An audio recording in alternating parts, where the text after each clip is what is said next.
Hello my dear friends, আপোনালোকক পুনৰ স্বাগতম জনাইছো আপোনালোকৰ প্ৰিয় ইউটিউব চেনেল নুৰুল আলম নাজুলৈ।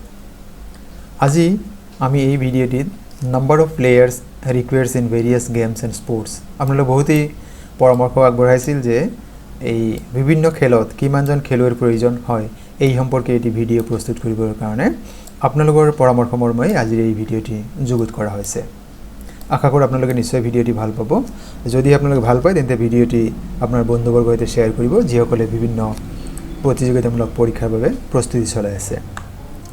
আজিৰ এই ভিডিঅ'টি director of health service examination বা অন্যান্য কম্পিটিটিভ এক্সামিনেশ্যন এই পৰীক্ষাৰ বাবে বৰকৈ উপযোগী।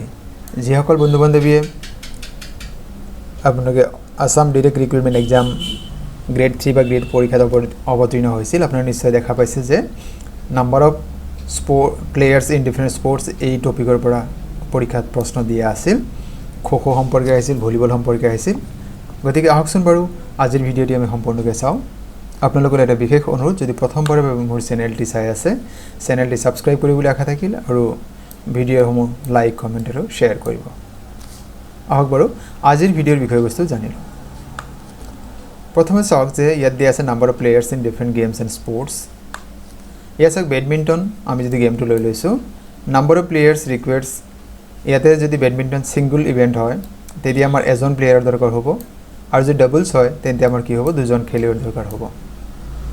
কাৰণ এই ইভেণ্ট আপোনাৰ কি হয় ছিংগল ইভেণ্টো হয় আৰু কি হয় ই ডাবল ইভেণ্টো হয়।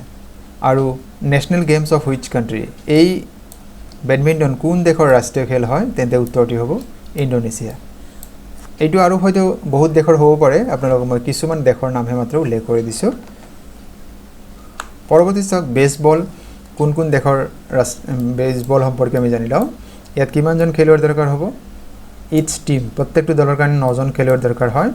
আৰু ই কোন দেশৰ ৰাষ্ট্ৰীয় খেল হয়? আমেৰিকা যুক্তৰাষ্ট্ৰ, কিউবা, ভেনেজুৱেলা এই দেশবিলাকৰ কাৰণে ৰাষ্ট্ৰীয় খেল হৈছে বেছবল। আপোনাক প্ৰশ্ন দিব পাৰে যে which of the following countries national game is baseball. আপোনাৰ হয়তো USA বা কিউবা বা ভেনেজুৱেলা দিলে বাকী দেশসমূহৰ নাম দিলে, গতিকে আপোনালোকক তেনেকুৱা প্ৰশ্নও হ'ব পাৰে। পৰৱৰ্তী চাওক আপুনি ইয়াত দিয়া হৈছে বাস্কেটবল। ইয়াত নাম্বাৰ অফ প্লেয়াৰ্স ৰিকুৱায়াৰ্ড প্লেয়াৰ্স হ'ল 5। ইয়াত বাকীখিনি আমাৰ ইনফৰ্মেশ্যন এতিয়া হাতত নাই, গতিকে আমি পৰৱৰ্তী সময়ত এইখিনি সংযোগ কৰি দিম।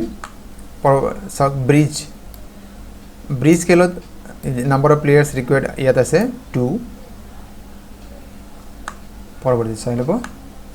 বিলিয়াৰ্ডছ বা স্নুকাৰ্ছ ইয়াত আমাৰ কি হয় number of players in each team 1। বক্সিঙত কি হয় আমাৰ number of players required in each team 1।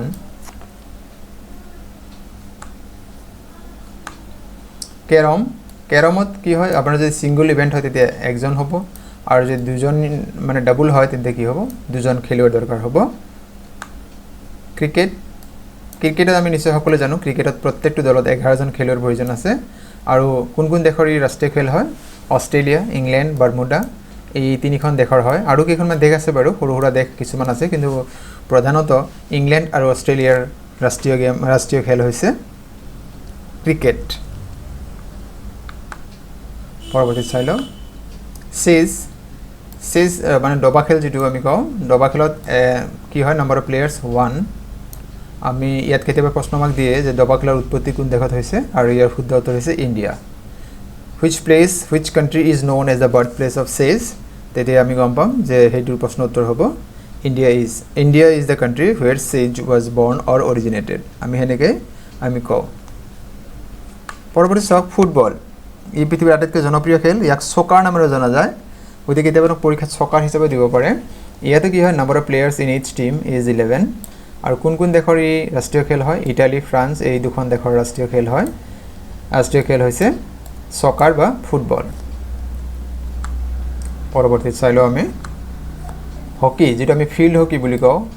এই ফিল্ড হকীত কি হয় প্ৰত্যেকটো দলত আমাৰ 11জন খেলুৱৈৰ দৰকাৰ হয়। আৰু ভাৰত আৰু পাকিস্তানৰ ৰাষ্ট্ৰীয় খেল হৈছে হকী। ফিল্ড হকী আমি যিটো কওঁ বা হকী বুলি আমি যদি কওঁ, হকীৰ লগত জড়িত এটা আমাক মাল্টিপল চইচৰ কুৱেশ্যন বহুত বেছিকৈ দিয়ে, সেয়া হৈছে কোনজন হকী খেলুৱৈক হকীৰ যাদুকৰ বুলি জনা যায়? তেখেতৰ নাম হৈছে মেজৰ ধ্যানচাঁদ। আৰু তেখেতৰ নামতেই বৰ্তমান যিটো ভাৰতৰ ক্ৰীড়াৰ আটাইতকৈ সৰ্বোচ্চ বঁটা সেইটো হৈছে খেল ৰত্ন বঁটা। পূৰ্বতে ইয়াক ৰাজীৱ গান্ধী খেল ৰত্ন বঁটাৰ নামেৰে জনা গৈছিল। আজিকালি সেই খেল ৰত্ন বঁটাটো মেজৰ ধ্যানচাঁদ খেল ৰত্ন বঁটাৰ নামেৰে নতুনকৈ নামকৰণ কৰা হৈছে। ধ্যানচাঁদ স্পৰ্টছ যিটো মানে কি হয় আটাইতকৈ ভাৰতৰ আটাইতকৈ ডাঙৰ সন্মান যিটো হয় সেই হৈছে খেল ৰত্ন বঁটা। এতিয়া ধ্যানচাঁদ এইজন হকী যাদুকৰৰ নামেৰে নামকৰণ কৰা হৈছে। পৰৱৰ্তী চাওক আইচ হকী।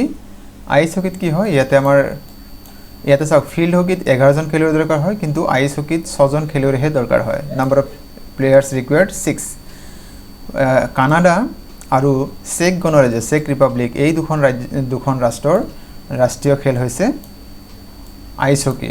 আপোনাক কেতিয়াবা দিব পাৰে যে ভাৰত বা পাকিস্তানৰ ৰাষ্ট্ৰীয় খেল কি, তেতিয়া আপোনাৰ কি হ'ব, আপোনাৰ যদি একো অপশ্যন নাথাকে কেৱল হকীও থাকিব পাৰে, আৰু যদি ফিল্ড হকী থাকে তেন্তে ফিল্ড হকীটো আপোনালোকে চুজ কৰি ল'ব, আৰু যদি একো নাই তেন্তে আপোনালোকে হকী চুজ কৰিলেও হ'ব। আইচ হকী কোন কোন দেশৰ আমি পালোঁ? নেশ্যনেল গেমছ কানাডা আৰু চেক ৰিপাব্লিক। আৰু আইচ হকীৰ প্ৰতিটো দলত নাম্বাৰ অফ প্লেয়াৰ্ছ কিমান থাকে? আমাক 6 থাকে। পৰৱৰ্তী চাওক হেণ্ডবল। হেণ্ডবলৰ প্ৰতিটো দলত আমাৰ খেলুৱৈৰ সংখ্যা থাকে 7। There are 7 players in each team of handball. 7জনকৈ খেলুৱৈ থাকে। কাবাডীত কি থাকে? একেই সমান। কাবাডী আৰু হেণ্ডবলত আমি নিশ্চয় গম পালোঁ যে ইয়াত কি হয় প্ৰত্যেকটো দলতে 7জনকৈ খেলুৱৈ থাকে। এতিয়া আপোনাক সুধিব পাৰে যে kabaddi is the national game of which of the following countries. আমি ইয়াতে দেখা পাইছোঁ যে বাংলাদেশ যিটো আছে বাংলাদেশৰ নেশ্যনেল গেমছ হৈছে কাবাডী। পৰৱৰ্তী প্ৰশ্ন খো-খো সম্পৰ্কে গ্ৰেড 3 বা গ্ৰেড 4ৰ কোনোবা পৰীক্ষাত প্ৰশ্ন দিয়া আছিল। যিটো সদ্য সমাপ্ত যি পৰীক্ষা হ'ল খোখোত এটা প্ৰশ্ন আছিল যে খো-খো খেলত মানে কিমানজন খেলুৱৈ আঁঠুলৈ থাকে, তাত শুদ্ধ উত্তৰটো আছিল 8। ইয়াত আছিল যে number of total players in a single team, তেতিয়া হ'ব 9। পৰৱৰ্তী চাওক কিকবল খেলত আমাৰ total number of players in a single team is 10। কিকবলত কিমানজন খেলুৱৈৰ প্ৰয়োজন হ'ব? 10জন। Number of players in each team is 10। আপোনাক যদি প্ৰশ্ন দিয়ে আটাইতকৈ বেছি এটা দলত বেছি সংখ্যক খেলুৱৈৰ প্ৰয়োজন হোৱা খেলটোৰ নাম হৈছে ৰাগবী। পৰৱৰ্তী চাওক নেটবল। আমি কাবাডীত আমি পালোঁ 7জন প্লেয়াৰ প্ৰয়োজন হয়, আৰু নেটবলতো কি হয় আমাৰ 7জন খেলুৱৈৰ দৰকাৰ হয় ইচ টিম, প্ৰত্যেকটো দলত। ইয়াত চাওক পল'। মনত ৰখাৰ সহজ উপায়, পলত number how many numbers of letters are there? 4। ইয়াত আমাৰ কি হ'ব? নাম্বাৰ অফ প্লেয়াৰ্ছ আমাৰ কি হ'ব? 4 হ'ব। পলত আমাৰ সংখ্যা যিমান আছে, যিমানটা আখৰ আছে সিমানজন খেলুৱৈৰ আমাক প্ৰয়োজন হয়। নেটবলত নাম্বাৰ অফ যিমান লেটাৰ আছে সিমানখিনি নাম্বাৰ আমাৰ কি আছে প্লেয়াৰ্ছ আমাৰ প্ৰয়োজন হয়। সেইবিলাক সহজ ট্ৰিক আপোনালোকে এপ্লাই কৰি চাব পাৰে। পৰৱৰ্তী চাওক লন টেনিছ। আমি যাক এনে চিম্পলি টেনিছ বুলি আমি কওঁ। টেনিছত আমাৰ কি হয়, ইয়াতে 2 ধৰণৰ ইভেণ্ট হয়, এটা ছিংগল আৰু ডাবলছ। ছিংগলছত এজন খেলুৱৈৰ দৰকাৰ হয়, আৰু যদি ডাবলছ হয় তেন্তে 2জনকৈ হয়।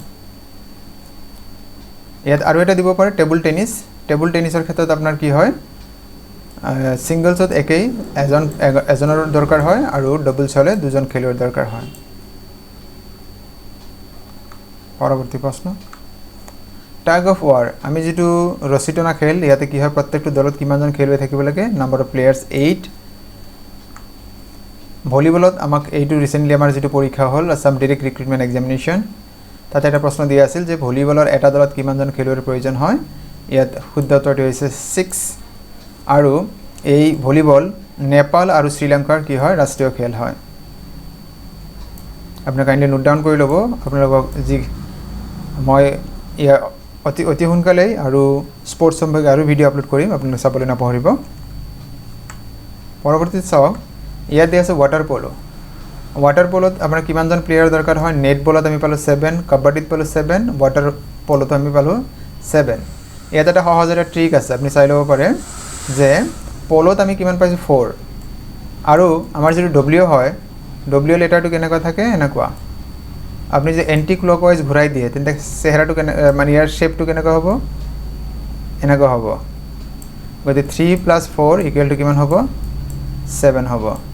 গতিকে আপোনাৰ যদি ৱাটাৰ পলো মনত ৰাখাৰ এটা সহজ উপায় যে প্ৰথমতে আমি যদি ডব্লিউ যেটো আছিল এনেকা আমি ভাবিছো ৱাটাৰ পলো WP পি পলোত আমি P ফৰ পলো মানে আমি গম পাইছো ইতিমধ্যে পলোত কিমান আছে নাম্বাৰ 4 আৰু ডব্লিউ যদি আমি এন্টি ক্লকৱাইজ আমি ঘড়ীৰ বিপৰীত দিশে যদি ঘূৰাই দিও এইটোৰ শেপটো এনেকা হ'ব তেন্তে 3 + 4 হৈ গল 3 + 4 হলে কিমান হ'ব 7 হ'ব নিশ্চয় আপোনালোকে এখিনি ধৰিব পাৰিছে আপোনাৰ পৰৱৰ্তী যেটো স্পোৰ্টস আছে ওয়াটাৰ বাস্কেটবল এটা আমি পালো ওয়াটাৰ পলো ইয়াতে পালো ওয়াটাৰ বাস্কেটবল নাম্বাৰ অফ প্লেয়াৰ্স আমাৰ কি হয় 5 হয়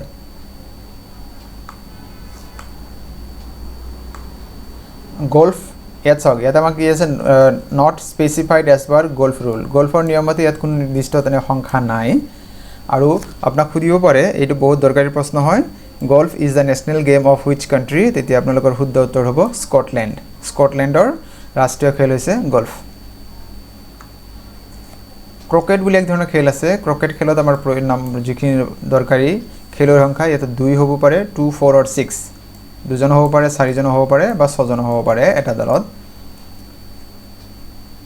গতিকে আপোনালোকে নিশ্চয় খেল সম্পৰ্কে কিছু কথা আপোনালোকক এই ভিডিঅ'ৰ যেতে মই জনাবৰ প্ৰয়াস কৰিছিলো আপোনালোকে ভিডিঅ'টি কেনে পালে আপোনালোকে জনাব বুলি আশা থাকিল আৰু আপোনালোকে যদি ভিডিঅ'টি ভাল পাইছে তেন্তে আৰু মোৰ চেনেলত প্ৰথমবাৰৰ চাই আছে তেন্তে চেনেলটি সাবস্ক্ৰাইব কৰিব আৰু আপোনালোকে পৰৱৰ্তীত কি টপিকত ভিডিঅ' বিচাৰিছে আপোনালোকে মোক জনালে মই নথৈ আনন্দিত হ'ম আৰু সেই বিষয়ে মই ভিডিঅ' প্ৰস্তুত কৰিবৰ কাৰণে চেষ্টা কৰিম আৰু আজিৰ ভিডিঅ' আপোনালোকে সম্পূৰ্ণকৈ চোৱাৰ বাবে অশেষ ধন্যবাদ